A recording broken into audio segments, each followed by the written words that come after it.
इसकी खबरों में आपका स्वागत है। मैं हूं मनोज। मानस खबरों का रुख करेंगे, उससे पहले देख लेते हैं इस वक्त की अहम सुर्खियां। समाज को तोड़ने और नफरत की राजनीति करती है बीजेपी। अखिलेश यादव बोले, भाजपा का एजेंडा सांप्रदायिक। बाराबंकी में एनएचएआई ने 12 टोल प्लाजा का अनुबंध किया समाप्त। अधिवक्ता के साथ मारपीट का मामला, कारण बताओ नोटिस भी जारी। मतदाता सूची में वोटरों का पता गलत होना सामान्य बात, आयोग ने दिए सुधार के निर्देश। सपा ने उठाए थे सवाल। जबरिया रिटायर्ड आईपीएस अमिताभ ठाकुर को देवरिया में जान से मारने की मिली धमकी। बैरक के बाहर पत्थर के नीचे दवा लेटर मिला, अनशन पर बैठे। इलाहाबाद हाईकोर्ट ने गैर बीएड धारकों की नियुक्ति पर रोक लगाई। सहायक अध्यापक की टीजीटी शिक्षक भर्ती 2024 में बीएड डिग्री वालों को ही नियुक्ति की अनुमति। यूपी में अचानक मौसम ने लिया यू टर्न, बढ़ेगा कोहरे का असर, रहेगी ठिठुरन। कई शहरों में दृश्यता शुरू। आप देख रहे हैं के न्यूज़, खबरों का सारथी। और अब खबरें विस्तार से। खबर राजधानी लखनऊ से है, जहां डिप्टी सीएम केशव प्रसाद मौर्य ने अपील की है कि इस एक्सपो में जितने भी फूड इंडस्ट्री के लोग हों, चाहे फूड इंडस्ट्री से जुड़े हों या किसी भी के उत्पाद को बनाने वाले लोग, उन सब का स्वागत करते हुए मैं सभी प्रदेश के युवाओं का आह्वान करता हूं, अपील करता हूं कि एक बार इस एक्सपो में आकर विजिट करें। यहां बहुत कुछ समझने को मिलेगा, जानने को मिलेगा। फूड इंडस्ट्री के क्षेत्र में उनको अपना पांव जमाने का मौका मिलेगा। सरकार के द्वारा हर प्रशंसक विभाग के द्वारा अगर कोई युवा इंडस्ट्री लगाना चाहता है तो अनुदान सहित सभी सुविधाओं को उपलब्ध कराने का जो हमारे फूड पॉलिसी 2023 है उसका अध्ययन कर लें, पढ़ लें। के अलावा कोई कठिनाई आएगी तो उसमें हम उसका सहयोग करेंगे। उत्तर प्रदेश में हमारी सरकार लगातार इंडस्ट्री को बढ़ावा दे रही है। अफसर पूरी तरीके से इसमें मजबूती से काम कर रहे हैं। हमारे किसान भी सब खुशहाली की ओर बढ़ रहे हैं। हमारे नौजवानों को रोजगार मिल रहा है। हमारे यहाँ एक बड़े पैमाने पर इंडस्ट्रियल क्षेत्र विकसित हो रहा है।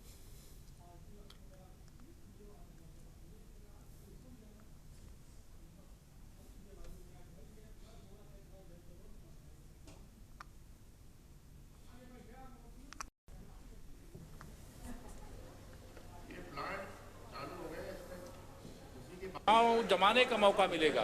सरकार के द्वारा, खाद्य प्रसंस्करण विभाग के द्वारा अगर कोई युवा कोई इंडस्ट्री लगाना चाहता है तो उसको अनुदान सहित सभी सुविधाओं को उपलब्ध कराने का जो हमारी फूड प्रोसेसिंग पॉलिसी 2023 है उसका अध्ययन कर लें, उसको पढ़ लें। उसके अलावा भी अगर कोई कठिनाई आएगी तो उसमें भी हम उनका सहयोग करेंगे।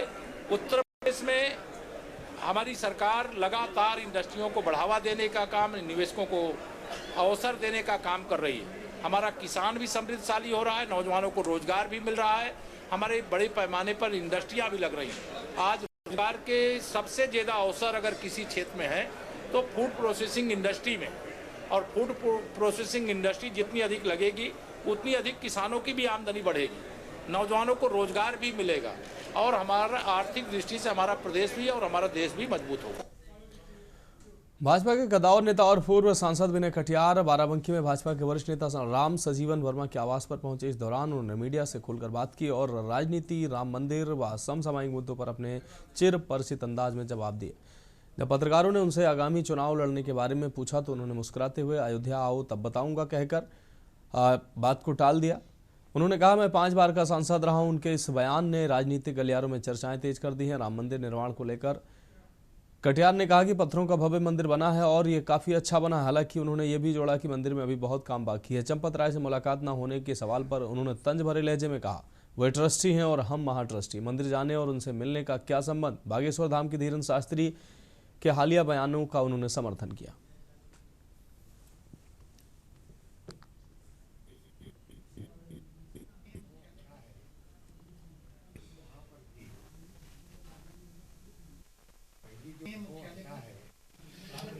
वहाँ पर भी पहली जो विधानसभा है हमारी अयोध्या विधानसभा, वो कभी हारी नहीं है। लोग बदलते रहते हैं, प्रत्याशी तो काम हो रहा है। अभी वेद गुप्ता है तो वेद गुप्ता भी बढ़िया आदमी है, लेकिन देखेंगे कितना घटिया है कितना बढ़िया है। अब बढ़ेंगे अगली खबर की ओर। खबर बताएं उसे, जहां माघ माह में निकलने वाली परंपरागत प्रभात फेरी रोकने के विरोध में बजरंग दल कार्यकर्ता धरने पर बैठ गए। विरोध जता रहे बजरंग दल कार्यकर्ताओं ने थाने के सामने बैठ हनुमान चालीसा का पाठ किया। आपको बता दें कि प्रभात फेरी को लोगों ने दबाव बनाकर जबरदस्ती रुकवा दिया। ये जानकारी पाकर मौके पर पहुंचे बजरंग दल कार्यकर्ता आक्रोशित उठे। आक्रोशित बजरंग दल कार्यकर्ताओं ने थाने पहुंचकर मामले का विरोध जताया। बात बनने में विलंब होते देख उन्होंने थाने के बाहर सड़क पर जाम लगा दिया। हनुमान चालीसा का पाठ शुरू कर दिया। पुलिस अधिकारी समझा बुझाकर प्रदर्शन समाप्त करने की जद्दोजहद में जुटे नजर आए। ये हुआ है कि हर वर्ष की भांति ग्राम ब्योर के अंदर प्रभात फेरी निकलती है, जो कि हिंदू समाज हर माह के महीने में निकलता है। अब पिछले कुछ वर्षों में वो रास्ता खराब होने के कारण उन्होंने वो रूट चेंज कर दिया, लेकिन जब वो रोड पड़ा तो उन्होंने क्या काम करा, उस रास्ते से दोबारा निकालनी शुरू करी। पुलिस प्रशासन पर आता है, किसी की भी लिखित में कोई शिकायत नहीं है, उसके बाद भी पुलिस प्रशासन आकर वहाँ पर रोकता है। कल जब ये गांव के लोग थाने में आए, थाने में आकर ये सहमति दे गए कि अगर एसडीएम साहिबा हमें परमिशन दे देंगी तो हम उस रास्ते से निकालना बंद कर देंगे। लेकिन उसके बावजूद भी आज सुबह पुलिस प्रशासन वहाँ पर पहुंचा है, महिलाओं के साथ बदसलूकी करता है, महिलाओं के साथ जो है लाठीचार्ज करता है। और उसमें विशेष बात यह कि कोई भी वहाँ पर महिला कांस्टेबल या कोई भी महिला पुलिसकर्मी नहीं होती है। खबर सुल्तानपुर से, जहां आम आदमी पार्टी के राज्यसभा सांसद संजय सिंह से जुड़े आचार संहिता उल्लंघन के पुराने मामले में शुक्रवार को सुल्तानपुर के एमपी एमएलए कोर्ट में होने वाली सुनवाई टल गई। प्रशासनिक कारणों के चलते अदालत ने अब इस मामले के लिए अगली तारीख तय की है। सांसद संजय सिंह के अधिवक्ता मदन सिंह ने मीडिया को जानकारी देते हुए बताया कि एमपी एमएलए कोर्ट के जज वर्तमान में बार काउंसिल चुनाव में ड्यूटी पर होने के कारण अवकाश पर हैं। इस प्रशासनिक व्यस्तता के चलते शुक्रवार को भी अदालती कार्रवाई संपन्न नहीं हो सकी।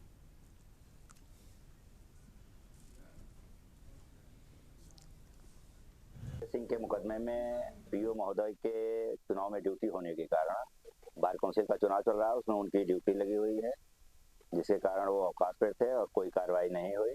4 फरवरी तारीख निश्चित हुई है। ये बधुआ कला में त्रिस्तरीय पंचायत चुनाव के समय आदर्श आचार संहिता के मामले में इनके ऊपर मुकदमा पंजीकृत कराया गया था, उसी में एविडेंस में चल रहा मुकदमा।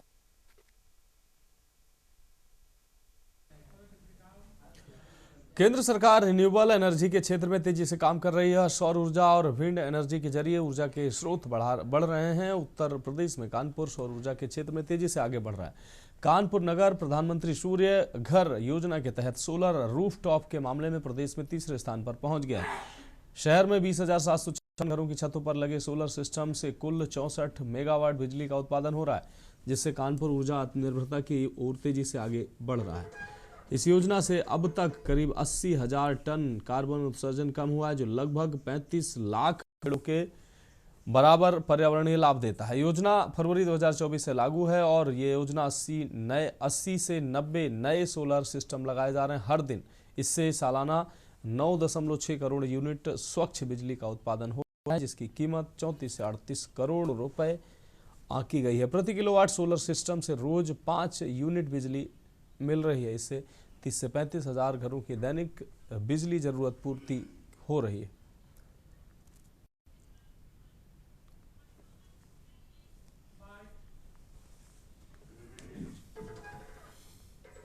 इस स्थान पर जो रिन्यूएबल है अर्थात सोलर जो है इसमें बहुत ही इम्पोर्टेंट है और इसमें कानपुर में भी काफ़ी प्रयास किया, हमारी पूरी टीम ने प्रयास किया, हमारे सभी वेंडर्स ने, अधिकारियों ने।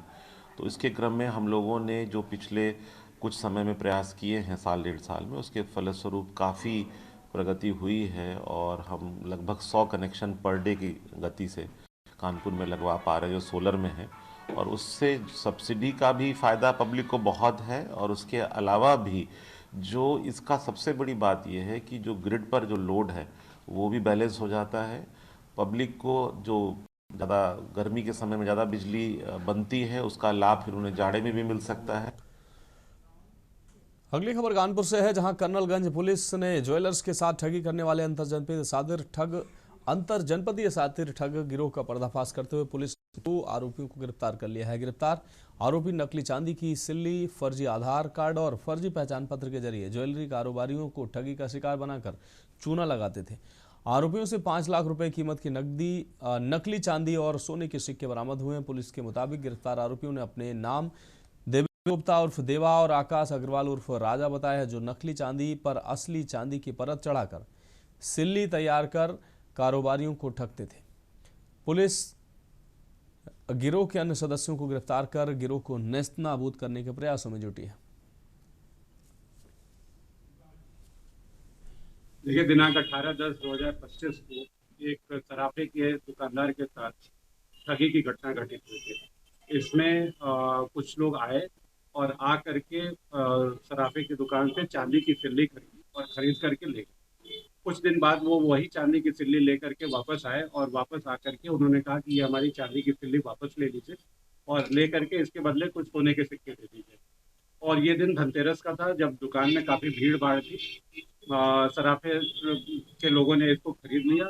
बाद में जब इसको चेक किया तो चेक करने पर ये सिल्ली में अंदर की तरफ रांगा भरा हुआ पाया गया और राख भरी हुई पाई। इस आधार पर तत्काल थाना कर्नलगंज पर अभियोग पंजीकृत किया गया।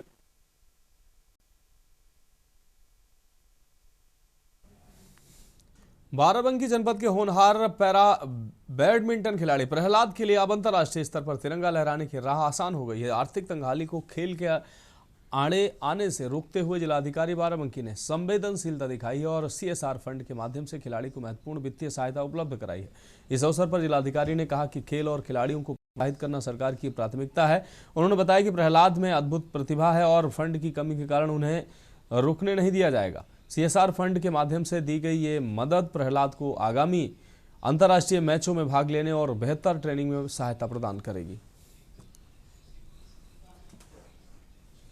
सबसे पहले तो मैं धन्यवाद देना चाहूँगा आप सभी का और ज़िले के प्रशासन को और कोका कोला कंपनी को, और special thanks Kartikeya sir and Shashi Babu sir.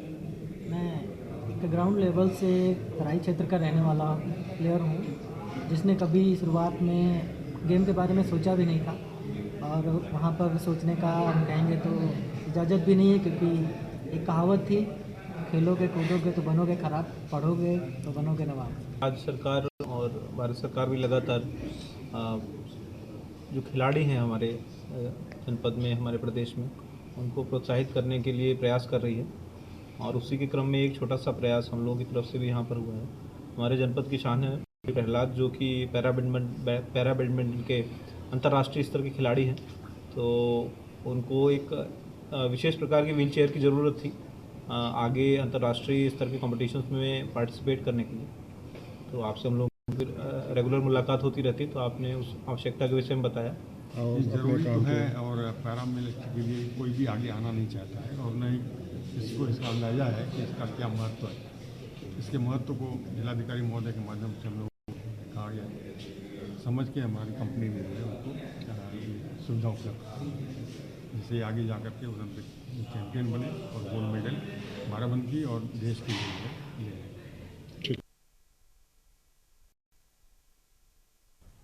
बढ़ेंगे अगली खबर की ओर। फर्रुखाबाद जनपद में अवैध खनन के काले कारोबार पर लगाम लगाने के लिए जिलाधिकारी के निर्देश पर खनन विभाग ने बड़ी कार्रवाई की है। शुक्रवार को शमशाबाद और कायमगंज क्षेत्र में छापेमारी कर बालू के अवैध परिवहन में लगी 3 ट्रैक्टर ट्रॉलियों को पकड़कर पुलिस के हवाले कर दिया गया है। आपको बता दें, जिलाधिकारी आशुतोष कुमार द्विवेदी के सख्त रुख के बाद खनन विभाग ने अवैध परिवहन के खिलाफ विशेष चेकिंग अभियान छेड़ रखा है।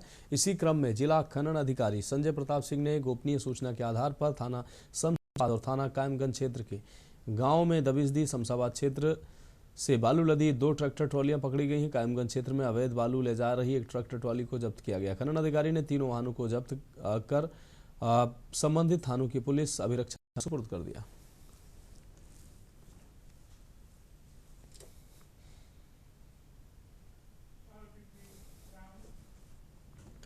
खबर फर्रुखाबाद से है, जहां जिला विधिक सेवा प्राधिकरण फर्रुखाबाद की ओर से पांचाल घाट स्थित मेला श्री राम नगर में संचालित लीगल एंड क्लिनिक का फर्रुखाबाद के जनपद न्यायाधीश नीरज कुमार व जिला विधिक सेवा प्राधिकरण के सचिव अपर जनपद न्यायाधीश संजय कुमार सिस्टम द्वारा औचक निरीक्षण किया गया। निरीक्षण के दौरान जनपद न्यायाधीश नीरज कुमार द्वारा उपस्थित अधिकार में आवश्यक दिशा निर्देश दिए गए। जनपद न्यायाधीश नीरज कुमार ने ये भी निर्देश दिए हैं कि सभी अधिकार मित्र अपने क्षेत्र में पूरी ईमानदारी और निष्ठा से कार्य करें। सचिव जिला विधिक सेवा प्राधिकरण अपर जनपद न्यायाधीश संजय कुमार सिस्टम ने निर्देश देते हुए कहा कि अधिक सेवा प्राधिकरण के विभिन्न कार्यों का व्यापक प्रचार प्रसार किया जाए।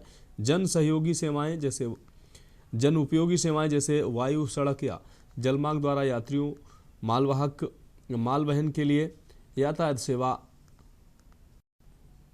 किसी स्थापन द्वारा जनता को विद्युत, प्रकाश, जल का प्रदाय, सार्वजनिक मलवहन, स्वच्छता प्रणाली हेतु निस्तारण हेतु निर्देश दिए।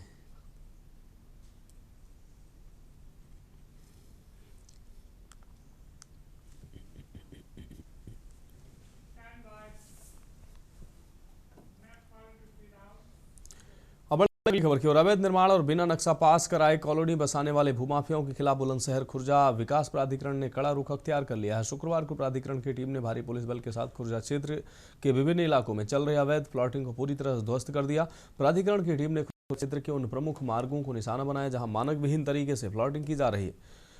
आपको बता दें, प्राधिकरण के अधिकारियों ने बताया कि ये कॉलोनियां बिना किसी मानचित्र, स्वीकृति और विकास प्राधिकरण के मानकों को पूरा किए बिना बसाई जा रही थी। ध्वस्तीकरण की कार्रवाई के दौरान किसी भी विरोध से निपटने के लिए जनपद के कई थानों की पुलिस फोर्स और पीएससी तैनात की गई।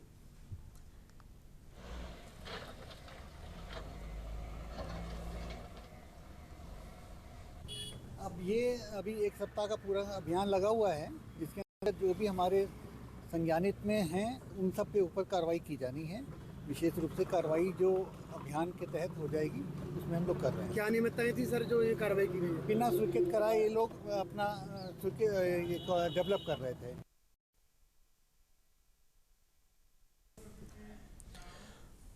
औरैया जनपद में अपराध नियंत्रण और साथिर अपराधियों की धरपकड़ के लिए चलाए जा रहे अभियान के तहत अजीतमल थाना पुलिस को बड़ी सफलता हाथ लगी है। पुलिस ने मुखबिर की सटीक सूचना पर एक सातिर वाहन चोर को गिरफ्तार कर उसके कब्जे से चोरी की 2 मोटरसाइकिलें बरामद की। पूछताछ में पता चला है कि ये बाइक कस्बा मुरादगंज और दलेल नगर क्षेत्र से चोरी की गई थी। पुलिस अब अभियुक्त के अन्य साथियों और क्षेत्र में हुई चोरी की घटनाओं के बारे में पूछताछ कर रही है।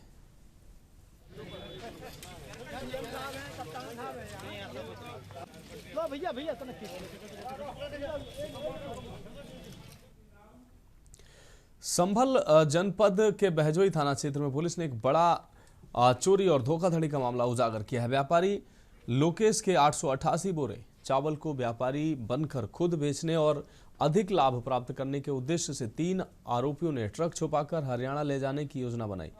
पुलिस टीम ने ट्रक ड्राइवर रिहान और सहायक कामिल को ग्राम हरी थाना सरसपुर मेरठ से गिरफ्तार किया। इनके साथ कादिर निवासी नगला, रियावली थाना रतनपुरी, मुजफ्फरनगर की भी संलिप्तता सामने आई। पुलिस ने छापेमारी में ट्रक का हिस्सा और ट्रक सहित आपको बता दें 10,30,000 रुपए नकद बरामद किए। आरोपी ट्रक और ट्राला को अलग अलग छिपाकर रखकर अपने फाइनेंस कंपनी में किस्त जमा कर रहे थे। रकम बरामद की गई था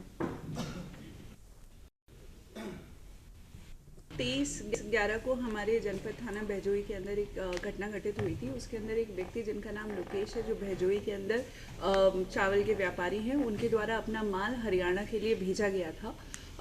उनका माल 1/12 तक भी अपने गंतव्य स्थान पर नहीं पहुंचा था। इसी बात पे 1/12 को तहरीर थाना बहजोई में प्राप्त हुई लोकेश के द्वारा ही कि 2 व्यक्ति जिनका नाम कामिल और इनके छोटे भाई रेहान जो ट्रक ड्राइवर था, कामिल जो ट्रक है, वो सामान करीबन 60 किलो वजनी 888 कट्टे लगभग 533 क्विंटल चावल लेके मैं सामान ये लोग गायब हो गए हैं।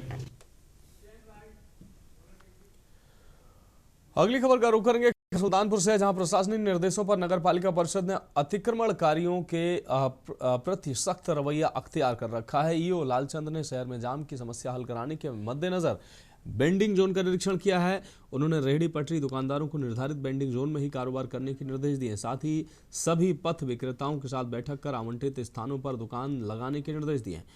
1 सप्ताह का समय देते हुए ईओ ने कहा कि वेंडिंग जोन में आवंटियों की नियमित हाजिरी लगवाई जाएगी।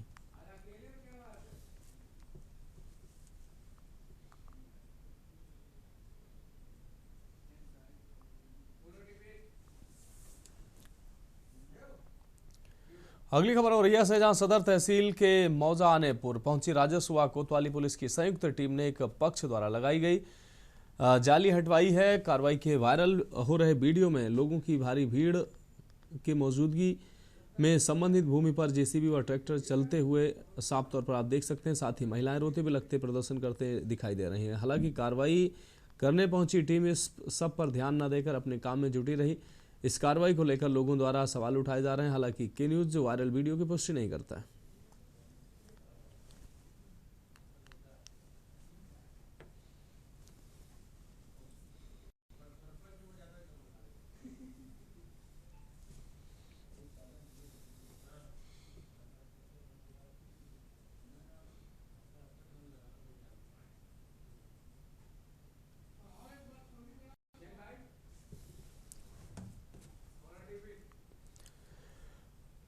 अगली खबर का रुख करेंगे खबर बाराबंकी से, जहां हाईकोर्ट लखनऊ बेंच के अधिवक्ता से टोल कर्मियों द्वारा अभद्रता व मारपीट किए जाने के मामला अब सुलझता नजर आ रहा है, जिससे अधिवक्ताओं ने न्यायिक कार्य से विरत रहने का फैसला वापस ले लिया है। अधिवक्ताओं ने पुलिस अधीक्षक कार्यालय पहुंचकर घेराव करते हुए जमकर नारेबाजी करते हुए दोषी टोल कर्मियों पर गुंडा एक्ट और एनएसए की कार्रवाई की मांग की। एसपी अर्पित विजयवर्गीय ने अधिवक्ताओं को बुलाकर वार्ता करते हुए अब तक हुई पुलिस कार्रवाई की जानकारी दी, जिससे संतुष्ट होकर प्रदर्शनकारी अधिवक्ता वापस लौट गए। एसपी ने बताया कि बीएनएस की धारा 109 के तहत मुकदमा दर्ज कर 4 आरोपियों को नामजद किया गया, जबकि चिन्हित आरोपियों को जेल भेजा जा चुका है।